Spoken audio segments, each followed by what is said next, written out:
नमस्कार दोस्तों, स्वागत है आपका हमारे एग्ज़ाम टू कैरियर चैनल पे। आज हम शुरू कर रहे हैं CAIB का जो फोर्थ पेपर है उसका यूनिट 2 का मोस्ट इम्पोर्टेंट 50 क्वेश्चन और आंसर। तो चलिए आगे बढ़ते हैं।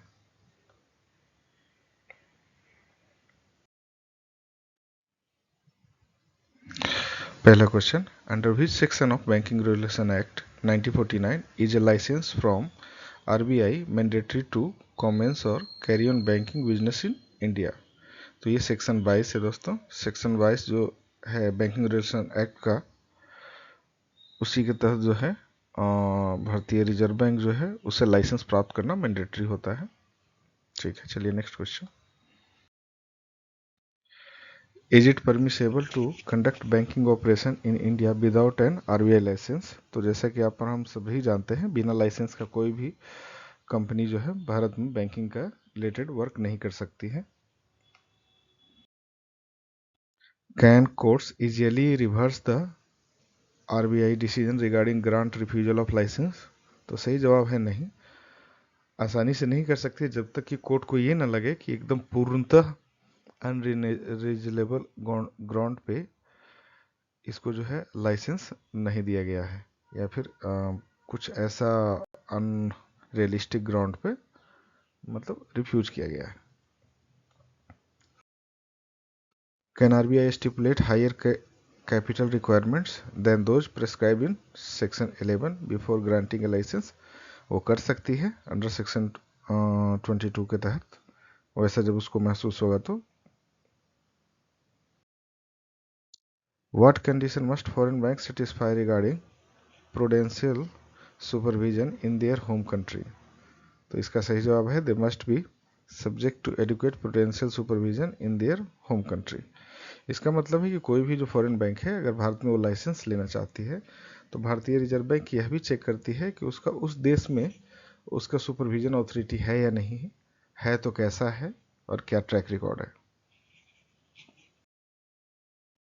Name 3 RBI factors when evaluating foreign banks for WOS branches in India. तो ये जो मेन 3 फैक्टर्स हैं वो हैं economic and political relation between India and the bank country, financial soundness and ownership pattern और global ranking rating and home country. तो जो main 3 factors हैं जो फॉरेन बैंक के लिए, जिसको कि RBI मेनली रूप से देखती है, ऑब्जर्व करती है, उसमें है कि जो बैंक जिस कंट्री का है वहाँ से और इंडिया के साथ उनके इकोनॉमिक और पॉलिटिकल रिलेशंस कैसे हैं, कंपनी फाइनेंशियल साउंड है नहीं है, उसका ऑनरशिप का पैटर्न कैसा है, वैश्विक स्तर पे उसकी रैंकिंग क्या है, ये सारी चीज़ों को रिजर्व बैंक स्क्रूटनाइज करती है। चलिए नेक्स्ट क्वेश्चन की ओर चलते हैं। Under which act must small finance bank be registered as a public limited company? तो ये कंपनी एक्ट 2013 है दोस्तों, जिसके तहत उनको रजिस्टर करना होता है। Which act govern small finance bank after licensing under the banking regulation act? तो ये है banking regulation act 1949 and RBI act 1934। जैसा कि आप जानते हैं कोई भी बैंकिंग कंपनी है जो इंडिया में ऑपरेट कर रही है उसको ये दोनों ही जो मेनली एक्ट हैं उसके द्वारा गवर्न किया जाता है। From which subsection of section 22 are RBI power to cancel a licence? तो वो सेक्शन 22 का सबसेक्शन 4 है। If aggrieved by cancellation of licence to whom may a banking company appeal and within what time? अगर RBI किसी का licence cancel करती है तो वो भारत सरकार के पास अपील कर सकती है, और वो भी पूरे 30 दिनों के अंदर में। ये सिर्फ लाइसेंस के मामलों में ही नहीं है, अगर क्या कहीं पे फोर्सफुली रिमूवल भी है किसी डायरेक्टर का या किसी एम्प्लॉय का, तो वो भारत सरकार के सामने अपना पक्ष रख सकती है 30 दिनों के भीतर। What is required to open a new place of business change location under section 23? तो इसमें है प्रायर RBI परमिशन चाहिए except within same locality. जैसे अगर आप सेम सिटी में हैं, थोड़ी दूर पे आपको ब्रांच शिफ्ट करना है तो उसके लिए नहीं चाहिए, मगर जैसे ही अगर आप सिटी चेंज कर रहे हैं या नए लोकेशन पे ब्रांच ओपन कर रहे हैं तो उसके लिए आपको आरबीआई से प्रायर परमिशन चाहिए होता है। Next question, what is required for an Indian bank to open a place of business abroad?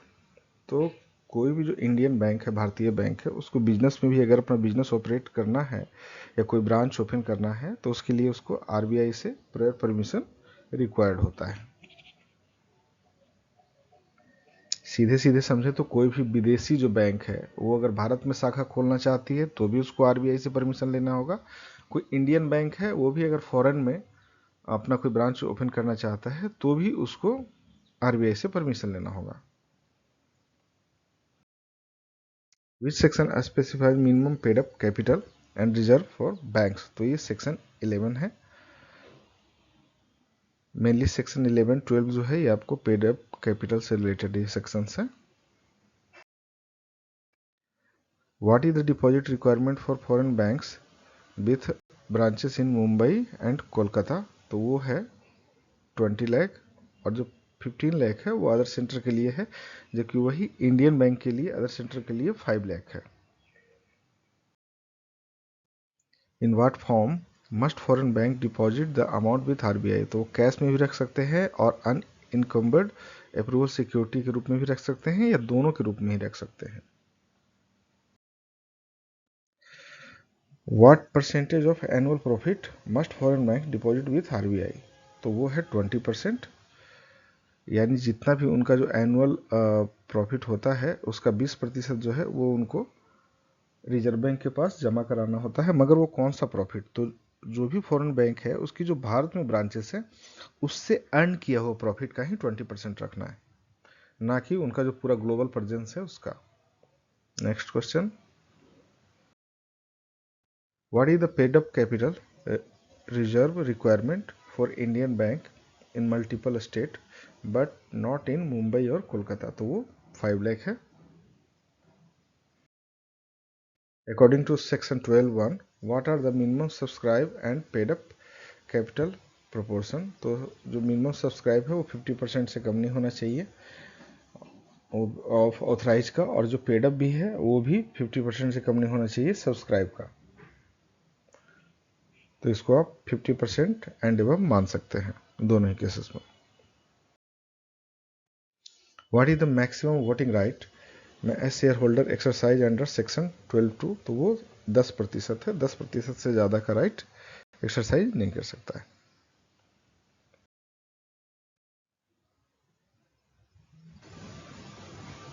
What RBI approval is needed for acquiring more than 5% share holding in A banking company? Yes, लेना पड़ेगा अगर 5% से ज़्यादा का आप उसका share holding या उसकी ऑनरशिप आप एक्वायर कर रहे हैं तो।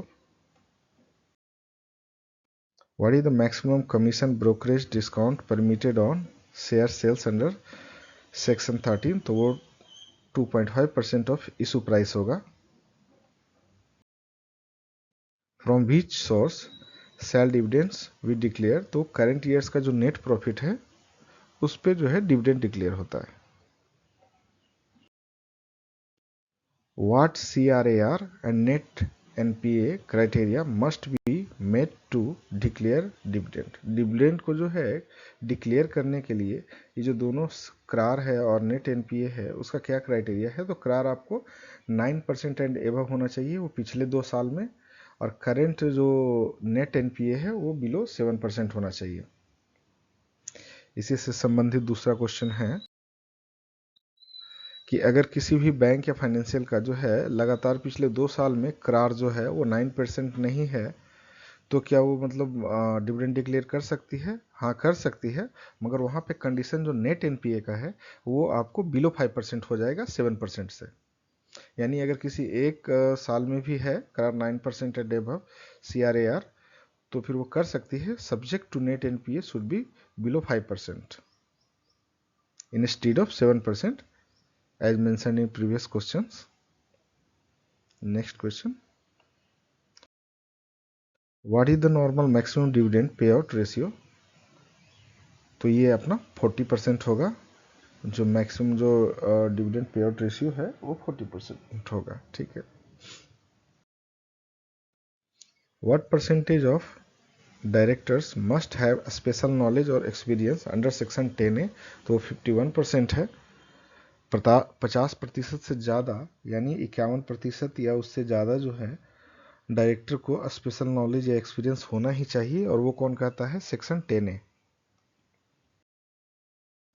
How many directors must have expertise in agriculture rural economic cooperation SSI? तो मिनिमम जो 2 डायरेक्टर होंगे वो थोड़े स्पेशल एक्सपर्टीज वाले होने चाहिए। अंडर सेक्शन 10A सबसेक्शन 2 का subsection B, in which business can director not have substantial interest? तो ट्रेड, कॉमर्स और इंडस्ट्री। अगर आपको कहीं पर लग रहा है कि नहीं वीडियो फास्ट है तो आप पॉज करके उस क्वेश्चन को देख सकते हैं और फिर आगे बढ़ें ताकि बेटर अंडरस्टैंडिंग आपको हो सके। Define substantial interest. तो सब्सटेंशियल इंटरेस्ट का डिफिनेशन क्या है? तो वो होल्डिंग है कम से कम 5 लाख रुपया या उससे ज़्यादा और 10% of paid up capital in A company. और ये होल्डिंग नॉट ओनली सिर्फ जो डायरेक्टर हैं उनके लिए होगा, अगर किसी डायरेक्टर्स की स्पाउस या उनका माइनर चाइल्ड का भी ये होल्डिंग्स है तो भी वो सब्सटेंशियल इंटरेस्ट में काउंट हो जाता है। ठीक है, चलिए नेक्स्ट क्वेश्चन।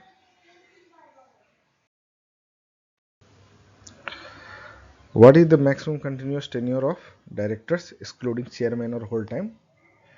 8 साल होगा, मैक्सिमम हो सकता है ये।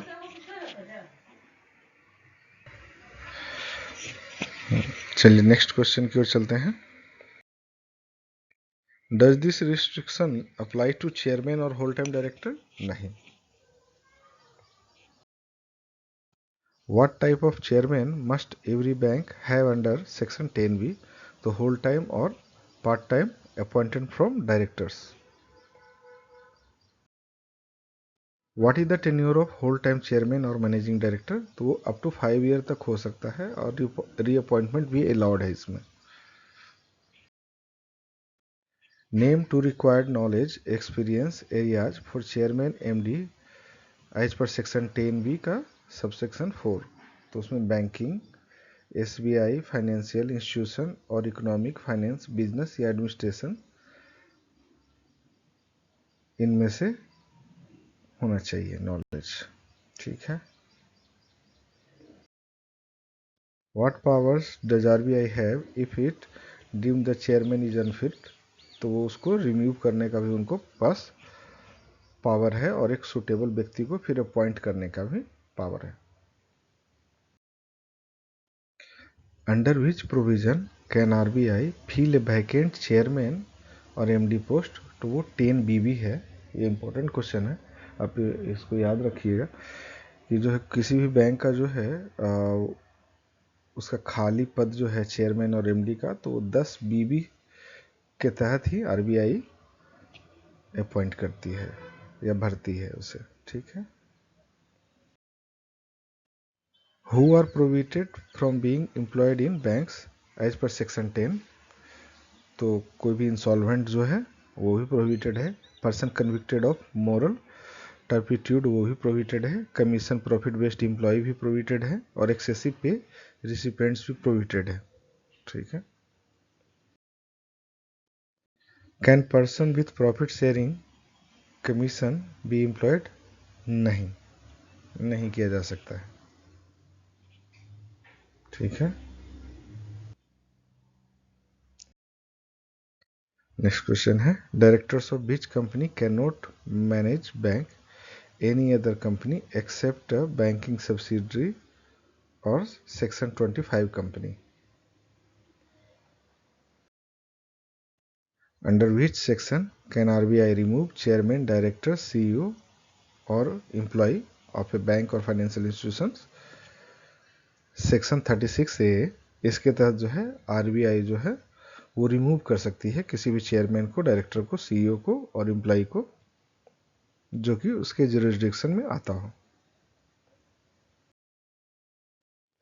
Who may removal decision be appeal to and within how many days. तो जो रिमूवल का जो डिसीजन है उस आरबीआई का, उसको चैलेंज किसके समझ किया जा सकता है और कितने दिनों के अंदर किया जा सकता है। तो जाहिर सी बात है, पहले भी हमने डिस्कस किया था कि आरबीआई का किसी भी डिसीजन पे आप उसको चैलेंज कर सकते हैं। किसी भी नहीं बोल सकते, मतलब कुछ स्पेसिफिक डिसीजंस हैं उस पर चैलेंज कर सकते हैं आप भारत सरकार के समक्ष, और वो भी 30 दिनों के अंदर। What is the daily fine for disobeying RBI removal order. तो वो 250 रुपया प्रतिदिन है। अगर आरबीआई ने कोई रिमूवल ऑर्डर दिया है किसी स्पेसिफिक एम्प्लॉय को और वो अगर पद पे बना हुआ है तो उसको 250 रुपया पर डे के हिसाब से पेनाल्टी उसको बेयर करना पड़ेगा। Which section empowers RBI to supersede a banks board. तो वो सेक्शन है 36 ACA, जिसके तहत कि आरबीआई जो है वो सुपरसीड करती है बैंक के बोर्ड को। What is the maximum board suppression period. तो जो मैक्सिमम है वो 6 मंथ है और उसको फिर एक्सटेंड करके 12 मंथ तक किया जा सकता है। According to OECD, what is the purpose of corporate governance. तो कॉर्पोरेट गवर्नेंस जो है उसका मेन पर्पस है build trust, transparency and accountability for long term growth. Name to OECD principle related to shareholders. Shareholder से संबंधित कोई भी दो जो OECD प्रिंसिपल्स हैं उसके बारे में बताने के लिए कह रहा है।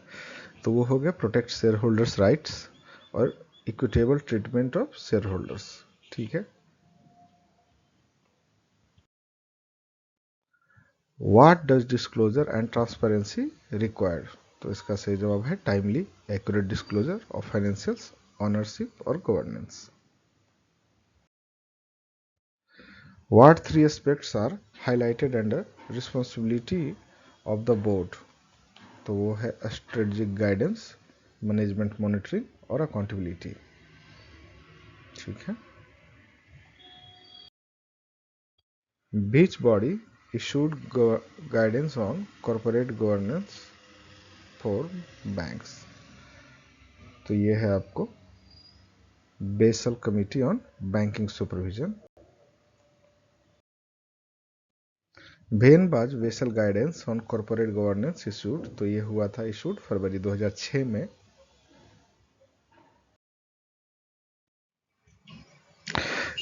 चलिए, ये था दोस्तों हमारा CIB का 4th पेपर का मॉड्यूल A का यूनिट 2 का क्वेश्चन आंसर। अगर ये वीडियो आपको अच्छा लगा हो तो चैनल को लाइक, शेयर और सब्सक्राइब ज़रूर करें। और अभी नेक्स्ट वीडियो में हम लोग जो मॉड्यूल ए है उसका यूनिट 3 का total 73 most important question answer discuss करेंगे। तब तक के लिए धन्यवाद।